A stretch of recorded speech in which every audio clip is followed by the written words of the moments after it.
তুরাগ নদী নিয়ে উপন্যাস লেখা শুরু হয়েছে আওয়ামী লীগের। তো আওয়ামী লীগের একটা নির্দিষ্ট একটা বৈশিষ্ট্য আছে। ওদেরকে যদি আপনি সংজ্ঞায়িত করেন তাহলে মানে এভাবে বলতে পারেন যে বাংলাদেশের যত জাউরা বিজম্মা, তারপরে এই মানে পতিতালয়ে জন্ম নেয়া, এরপরে হইল গিয়া চোর বদমাইশ স্যাচোর, যত এই খারাপ লোকজন আছে টকেটমার মিলা সংগঠিত হয়ে শেখ মুজিব একটা দল করেছিল, এটার নামে আওয়ামী লীগ। তো ওদের চরিত্র মানে এদের মানে ইউনিটি এত সুন্দর, ওরা যদি একটা কথা বলে, একজন যদি বলে সেটা ওইটার ওরা এমনভাবে সব জায়গাতে প্রতিষ্ঠিত করার চেষ্টা করে অ্যাজ ইফ এটা একটা সত্যি ঘটনা। ধরেন শেখ মুজিব মানে সবাই জানে যে 30 লাখ মানুষ মারা যায় নাই, 30 লাখের কথাটা উনি ভুল বলছেন, উনি 3 মিলিয়ন, এটা এই 3 লাখকে 3 মিলিয়ন বলে ফেলছেন। হ্যাঁ, এবং 3 লাখ যখন বলছে সেটা নিয়েও আপনারা এই সিরাজুর রহমানের ইন্টারভিউটা নিশ্চয়ই দেখেছেন। লন্ডনে উনি শেখ মুজিবকে কীভাবে বলেছিলেন যে 3 লাখ, বিভিন্নভাবে করে আন্দাজের উপরে। তো উনি 30 লাখ বললেন, এই 30 লাখ 55 বছর চললো, এখন মানুষ খায় না ওইটা, বাট ওরা কিন্তু ঠিকই প্রতিষ্ঠিত করেছে এবং ওরা এখনও ওইটাই বলে। ইভেন এখনও বিএনপির কিছু লোকজন, জামাতের লোকেরাও আবার এখন বলতে, জামাতের লোক দেখেন না, একজনের বাপ মারা গিয়েছে নাকি 1981 সালে, মানে তার জন্ম 1981 সালে, তার বাপ নাকি মারা গিয়েছে হইল গিয়া 1971 সালের যুদ্ধে। তো ও কেমনে পয়দা হুয়া সেটা আমরা জানি না। জামাতের লোকজন এখন জামাত হইতে মুক্তিযোদ্ধা হইতে চায়, তারপরে ডেইলি স্টার, প্রথম আলোর ভক্ত ফ্যান হইতে চায়, এগুলো তো প্রকাশ্যেই তারা এখন বলে। তো এরকম বাংলাদেশের রাজনীতিবিদ এই জাউরাগুলির ভেতরেও ধরেন আছে একটা, ওই ধরনের একটা টেন্ডেন্সি কাজ করে। 30 লাখ 2 লাখ। আমি 2 দিন আগে সরকারের এক প্রতিমন্ত্রীকে বললাম যে ভাই, আপনারা একটা কাজ করেন, এই মুক্তিযুদ্ধের যে আছে, যেই সংখ্যাটা আছে, আমরাও চাই যে জেনুইন কারা মুক্তিযোদ্ধা ছিল, কতজন মুক্তিযোদ্ধা ছিল আসলে, সেটা 10,000 20,000 যেইটাই হোক, সেই সংখ্যাটা কত এবং কারা সেই মুক্তিযোদ্ধা আমরা সেটা জানতে চাই। কতজন মানুষ শহীদ হয়েছেন আসলেই, সেটা আমরা জানতে চাই। তখন সে বলল, ভাই দেখেন, এটা আমরা চেয়েছিলাম, কিন্তু আমাদের দলের ভেতরে অনেক হিসাব নিকাশ করে তারপরে যেটা বের হলো যে আমাদের এটাতে কোনো বেনিফিট নাই, বরং এটা করলে আমাদেরকে নিয়েই বিতর্ক তৈরি হবে। কিন্তু আমরা ভাই জানি যে ঘটনাটা যে সত্যি না, করবে না। তার মানে এই সরকারও এটা করবে না। এই সরকার যদি না করে, আর ভবিষ্যতে এটা করার মানে কোনো সুযোগ নেই। সামনে যদি জামাত ইসলাম ক্ষমতায় আসে, জামাত ইসলাম যদি এই মুক্তিযুদ্ধ নিয়ে কোনো কিছু করে, এটা কেউ খাবে নাকি? কেউই সেটা বিশ্বাস করবে না বা গ্রহণযোগ্য হবে না। যে কারণে বিএনপির হাতে সুযোগ ছিল, এবং আজ থেকে 10 বছর 5 বছর পরে মুক্তিযোদ্ধারা কেউই বেঁচে থাকবে না। কারণ 1971 সাল থেকে ধরেন অলরেডি প্রায় এদিকে 30 60 বছর, 10 বছর পরে থাকবে না বেশিরভাগই। যে কারণে আমরা চেয়েছিলাম যে এইবার হবে কি না, তো এবার হচ্ছে না। অতএব আমাদের এই যে মিথ্যা কথাটা ওর বাপ শিখিয়ে দিয়ে গিয়েছে, সেই মিথ্যা কথাটা বিএনপি, জামাত, সাধারণ মানুষ সবাই ওইটাই বলছে। এবং এই যে আজকে দেখেন কত বদমাইশ জাউরা হইলে পারে একটা মানুষ আওয়ামী লীগ করতে পারে। ওরা কথা বলে এখন পুলিশ হত্যার বিচার করবে ওরা। এতগুলো নিরীহ ছেলেপেলে, ছোট ছোট বাচ্চাদেরকে ওরা মানুষের চোখের সামনে, মানে এখন তার মুজিবের সময় না যে ওই জাসদ গণবাহিনী এদের লোকজনরে মারবেন, আমরা চোখে দেখব না, ভিজুয়াল কোনো কিছু নাই, এখন তো সব চোখের সামনে ঘটেছে। পৃথিবীর সবচাইতে বড় সংস্থা সে জাতিসংঘ তাদের প্রতিবেদনে বলেছে যে তারা এই এতগুলো মানুষ তারা 1400 জনের তালিকা করেছে, যদিও সেটার সংখ্যা আরও কিছু বেশি। তো আমরা ধরে নিচ্ছি অ্যাভারেজ ধরেন 2200 মানুষ মারা গিয়েছে। ওরা আছে আপনার ওই পুলিশ হত্যার নাকি ওরা বিচার করবে। এখন ওরা হুমকি দেওয়া যায়, আরে বেটা, তোর বাপেরা যেই কয়টা দেশে থাকে, এই কয়টাই বাপ টাপ ডাইকা, দুলাভাই ডাইকা, কেউ বিএনপিতে, কেউ জামাতে, কেউ বিভিন্ন পার্টিতে ছুটাছুটি করছে। ওরা হুমকে দেয়, আবার আমরা বিচার করব, আবার আমরা এই করব, এইটা করলে ওইটা করে ফেলবো, এই সিরে ফেলবো, ওই সিরে ফেলবো, ওরা হুমকি দেয়। বেটা মনে কর তুরাগের যে ঘটনা, তুরাগে তোদের 3 জনকে বা 7 জনকে এই সরকার গুম করেছে, একটু এখন মানে আপাতত ধরে নেয়। তো যদি করে থাকে, তোরা এটা নিয়ে যে এত চিল্লাপাল্লা করতেছিস, বিচার তো হওয়ার দরকার ওই থানার ওসির, যে এরা এলাকাতে ছিল কিভাবে এতদিন, ওদের ধরে নাই কেন? ওই নাকি ওইখানকার একটা নাকি আবার এই গত সপ্তাহে সে আওয়ামী লীগের প্রতিষ্ঠাবার্ষিকীর ভিডিও টিডিও শেয়ার করেছে, বিভিন্ন সময় সে এইসব ভিডিও টিডিও শেয়ার করে, আবার মিছিলে যায়। ওই এলাকার ওসিরে ধরার দরকার, ওরা ছিল কেমনে এলাকায় এতদিন, ধরে নাই কেন? আর এই মারা টারার ঘটনা যদি তোদেরকে বলা হয়, তোরা যে এখন ফেসবুকে বিদেশে বসে বসে তারপরে এই যে যারা যারা বলিস, তোরা যেই কাজগুলো করে আসছিস, এর এর চাইতে খারাপ কোনো কাজ কি পৃথিবীর কোনো সরকার করতে পারবে? মনে কর বিএনপি এখন চুরি করছে, তোরা আসছিস বিএনপি চুরি করে সারা দিন যদি বলিস, তোদের এটা কাউন্টেবল হবে? কারণ তোরা যে পরিমাণে চুরি করছিস, পৃথিবীর কেউই চুরি করতে পারবে না। একটা 10,000 কোটি টাকার একটা পদ্মা সেতুরে তোরা 45,000 কোটি টাকা তোরা খরচ করছিস।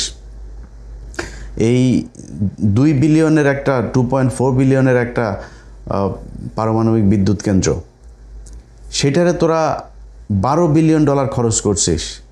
ডাইরেক্ট রাশিয়া থেকে তোরা ঘুষে টাকা নিছিস ইউরোপে। এটা তো তোরা যে লুটপাট করছিস, বাংলাদেশের মানুষ চোখের সামনে দেখছে না সেটা? তোরা এখন যদি বলিস যে বিএনপি লুটপাট করেছে, লাভ আছে? ওরা এখন একজন আটক হইলেই বলে যে স্বৈরাচারী কায়দায় আমাদের এই অমুক নেতাকে আটক করেছে। আরে বেটা, তোরা কি করছিস কয়দিন আগে? তোরা 3 জনের পাওয়া গিয়েছে, মরদেহ পাওয়া গিয়েছে, তোরা 7 জনের মেরে ফেলছিস এই শীতলক্ষায়। তোরা এমন কোনো দিন নাই জঙ্গি নাটক করে মানুষ মারতি না। আজকে তোদেরকে যদি নাকি বিএনপির কিছু কিছু মানুষ তোরে মাফও করে দেয়, বিএনপির যেই মানুষগুলি নির্যাতিত হয়েছে, এই যে খিলগাঁয়ের জনি, প্রায় 15টা না 20টা গুলি তার বুকের মধ্যে করা হইলো। একটা মানুষরে মারতে কি 15-20টা গুলি করা লাগে? করে তারপরে মারছিস তোরা। মানুষের গুম করে ইন্ডিয়াতে দিয়ে আসছিস, মানুষের গুম করে নদীতে ফেলছিস। আজ পর্যন্ত চৌধুরী আলম সহ অনেক, ইলিয়াস আলিয়া, অনেক, প্রায় 400-500 মানুষের খোঁজ নাই, কোথায় তারা? তোরা তো সেটা, এই জুলাই বিপ্লব না হইলে এখনও পর্যন্ত আয়নাঘর থাকতো ক্যান্টনমেন্টের ভেতরে। তো এই বিএনপির এই মানুষগুলো, জামাত ইসলামের এই মানুষগুলো হয় নাই? সবাই কি আর শফিক ভাইয়ের মতো কি আর মাফ করে দিবে? দিল দয়ালু না তো সবাই, যে আমরা ক্ষমা করে দিলাম একদম, এরকম ক্ষমা তো করবে না। কারণ যার পরিবারের মানুষ গুম হয়েছে, যার পরিবারের মানুষ খুন হয়েছে, যে জেল খেটেছে, যে রিমান্ডে গিয়েছে, যে কষ্ট সহ্য করেছে, সবাই তো আর এই বিএনপি জামাতের লোকজনের মতো টাকা পয়সা পায়া তারপরে সব কিছু ভুলে যাবে না। সবাই ভুলেও নাই, তো তাদের ক্ষোভ আছে না? তোর সাহস কত তুই এখন আবার বাংলাদেশে বসে রাজনীতি করিস? সরকার যদি ঘোষণাও দেয়, তুই রাজনীতি করতে পারবি এই দেশে? যা করছিস গেল 15 বছরে, পৃথিবীর ইতিহাসে এমন কোনো অপকর্ম নাই, এমন কোনো নৃশংসতা, নির্মমতা নাই যেটা তোরা করিস নাই। এখন তোরা আবার আসছিস এটাই করতে। এখন সারাটা দিন, গত 2টা দিন ধরে দেখলাম তারা একটাই কথা, তুরাগে তাদের নাকি পাশা লাল হয়ে গেছে পোলাপান। আবার দেখলাম নানান ধরনের মিমটিম বানায় টানায় এগুলো ইয়ারকি ফাজলামি করতেছে তাদেরকে নিয়ে। তো এইগুলি তো তোদেরকে ফাজলামির পর্যায়ে নিয়ে গেছিস তোরা। কারণ তোরা যা যা করছিস ওর পরে আর তোরা কারোর কাছে যা বিচার দিবি, গুমের বিচার দিবি। তোদের আব্বা প্রথম গুম করে গিয়েছে এই জহির রায়হান। তোদের আব্বা প্রথম ক্রস ফায়ার দিয়ে গিয়েছে সিরাজ শিকদারে। তোদের আব্বা প্রথম ভোট চুরি করে গিয়েছে 73-এ। তোদের আব্বা প্রথম লুটপাট করে 1974 সালে দুর্ভিক্ষ করে বাংলাদেশের 4.5 লাখ মানুষকে তোরা মেরে ফেলেছিস। তোরা রাজনৈতিক হত্যাকাণ্ড শুরু করেছিস, জাসদের 15,000 মানুষকে তোরা হত্যা। তোর বাপ যত জাউরামি আছে বাংলাদেশে, সব জাউরামির হোতা হইল গিয়া তোর বাপ শিখিয়ে দিয়ে গেছে। এই বাংলাদেশের 1971 সালে স্বাধীনতার পরে তোর বাপের যেভাবে মানুষ ভালোবাসা দিয়ে, সাপোর্ট দিয়ে তারপরে একটা ক্ষমতায় বসিয়েছিল, তোর বাপের সব কিছু করার ক্ষমতা ছিল, কিন্তু তোর বাপ জাউরামি আর লুচ্চামু ছাড়া কিচ্ছু করে নেই। সেই ধারাবাহিকতাই বাংলাদেশে 55টা বছর চলেছে। মনে করেছিলাম এবার হবে, ইউনূস শালায়ও সব কিছু ঝাউরামি করে দিয়ে গেছে। ওর যতগুলি নিয়েছে সব চোর বাটপার, ও নিজেও চুরি করছে, ওরা দেশটারে করে দিয়েছে। তো এই দেশের ওইখান থেকে কবে বের হবে আমরা জানি না, এখন সরকার যা চলছে এটা তো আপনারা দেখছেনই। আমরা আসলে মানে ভারতের আর আওয়ামী লীগের এই রাজনীতি বাংলাদেশে দেখতে চাই না, এই কারণে বিএনপির খুব বেশি কিছু বলি না। বাট দেশটা খুব ভালো চলছে না ওইটা আমরাও বুঝি, বাট সমালোচনা করবো কারে নিয়ে? আর কত? এখন বিএনপিরও যদি না চায় তাই হু ইজ নেক্সট? আপনি কারে নিয়ে, কে রাজনীতিতে আসবে, কে ক্ষমতায় আসবে? জামাতে ইসলাম তো আকাম একখান করে বসে আছে, ইসলাম লাগাই দিয়ে। এখন আন্তর্জাতিক সাপোর্ট তারা কতটুকু কবে পাবে কি হবে জানি না, বাট সেটা হইলেও তো বিএনপিকে রাখতেই হবে। এখন আমাদের সামনে শত্রু হইল গিয়া ভারত আর আওয়ামী লীগ। সো এই দুইটারে যদি আমরা কাউন্টার দিতে চাই, বিএনপি এবং জামায়াতকে আমাদের সমর্থন দেওয়া যাইতে হবে। এই দুইটার মধ্যে যেটা তুলনামূলক ভালো সেটারে সাপোর্ট দিয়ে, যেমন আমি মনে করি এই দুই দলের মধ্যে তুলনামূলক জামাতে ইসলাম ভালো, যে কারণে আমি জামাতে ইসলামকে সাপোর্ট করি। ভোট দিলেও জামাতে ইসলামকেই হয়তো দিব। তো এই হচ্ছে অবস্থা। এখন এই পরিস্থিতির ভেতরে দিয়ে আমাদের যেই আওয়ামী লীগের যেই গত 2-3টা দিন চলছে, এটাতে তারা যেই কাজগুলো করছে এটাতে আপনারা বিভ্রান্ত হয়েন না। আওয়ামী লীগের কাজই হলো গিয়ে এইসব গুজব ছড়ানো এবং এই ধরনের ঘটনাকে দিয়ে তারা ইস্টাবলিশ করে। এই যে এক জাহানারা ইমাম দেখছেন না, এক ওরা মারা গিয়েছে, যে তার গালিটা দিলাম না, এই মাতারই ছিল হইল গিয়ে আপনার এই যে মানে এই এখনকার এই যে তসলিমা নাসরিন টাসরিন দেখেন না, এটার পূর্বসূরি এই বদমাইশ, এটা ইন্ডিয়ান রয়ের টাকায় করতো। অনেক মানুষজন এখন বিএনপির লোকজন আবার দেখি কেউ কেউ জাহানারা ইমামের ব্যাপারে ওই যে ছাত্র শিবিরের একজন জাকসুর হচ্ছে গিয়ে আপনার সাধারণ সম্পাদক বোধহয়, জিএস বোধহয়। তো জিএস সে একটা কথা বলেছে যে জাহানারা ইমামকে বলেছে জাহান্নামের ইমাম। জাহান্নামের ইমাম কি? জাহান্নামে ওর সেটার মধ্যে কয়টা বাস আছে ঢুকানো, ওইটা যদি আমরা দেখতে পারতাম তাহলে দেখানো যাইতো। আর বিএনপির লোকজন ওরে বেশি প্রীতি দেখেন না। এই জাহানারা ইমামের পুটকি লাল কিন্তু খালেদা জিয়া করে দিয়ে গেছে। এই 1992 সালে এই যে মোহাম্মদ নজরুল ইসলাম, যিনি এখন আপনারা আসিফ নজরুল নামে চিনেন, এই আসিফ নজরুল সহ জাহানারা ইমাম, শাহরিয়ার কবির, এগুলো সব কিন্তু 92-এর সেই মামলার আসামি। খালেদা জিয়া ক্ষমতায় আসার পরপরই ক্ষমতাচ্যুত করার জন্য এই রাজনীতি ইন্ডিয়া এবং আওয়ামী লীগ শুরু করে 71। তারা তখন এই জাহানারা ইমাম তখন এই আওয়ামী লীগের টাকা পয়সা ফান্ড নিয়ে এরপরে সে এই শাহবাগে নেমেছিল, এবং সেটাও সেই রয়েরই প্রজেক্ট, এবং সেই ওইটা দিয়ে বিএনপিকে নানানভাবে খালেদা জিয়া পেদানিও দিয়েছিল, 5 চামড়া লাল করে ফেলছিল সব কয়টার। ওইখানে কিন্তু ওই মামলায় কিন্তু এই জাহানারা ইমাম সহ আসিফ নজরুল, শাহরিয়ার কবির টবিরগুলো সব কিন্তু মামলার আসামি। তো অতএব এই টাইপের টুলস দিয়া আওয়ামী লীগ আমাদেরকে চায়, এই ভারত আমাদেরকে চায় শাসন করতে, এবং সেটা তারা খুবই সাকসেসফুলি করেছে এই গেল 55 বছর।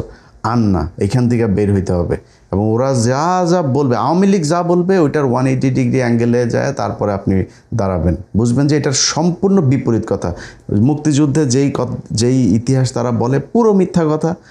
জাহানারা ইমাম থেকে শুরু করে যারে নিয়ে তারা মহান নেতা বানাইছে, মুজিব চোরা সহ সব শালা হইলে গিয়ে বদমাইশ।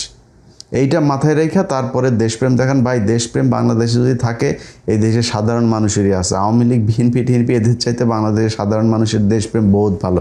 সো এই 71 ওগুলো থেকে বাদ দেন ভাই। দেশ স্বাধীন হয়েছে শেষ, ওই পর্যন্তই।